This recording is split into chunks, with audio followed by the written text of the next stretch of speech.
Life update, andito na naman tayo ngayon sa grocery para bilhin yung mga kulang sa bahay, yung pangangailangan natin araw-araw. At isa na itong pansit canton na ito, hindi talaga ito mawawala sa pang-araw-araw nating ulam. Yan talaga yung mamadaliin nating ulam pag wala tayong ulam sa bahay, pansit canton, itlog, sardines, ganyan yung mga ulam natin araw-araw, di ba? Yun lang yung mga binili ko dyan kasi yun lang man yung kulang sa bahay. Bibili na din ako ng sabon, yung pangangailangan ko, yung personal needs ko, binili ko na lang din. At ayan, magpunta tayo ngayon, hanapin natin kung saan nakalagay yung mga tuna. Eto na, madami yan sila.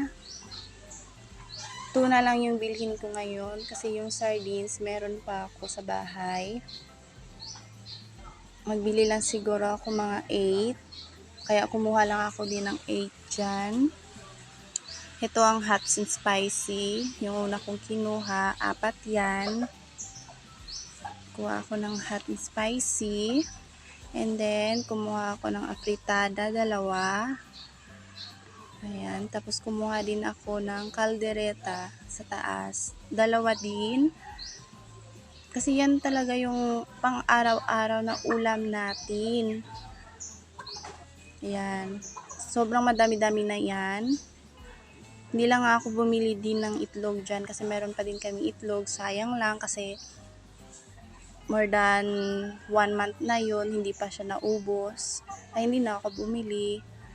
Nabili din sana ako hotdog kaso lang wala kaming ref, baka masira lang. Yan yung kasama ko, guys.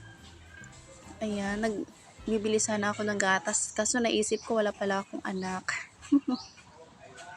At yan, guys, kukuha ako ngayon ng tang na juice.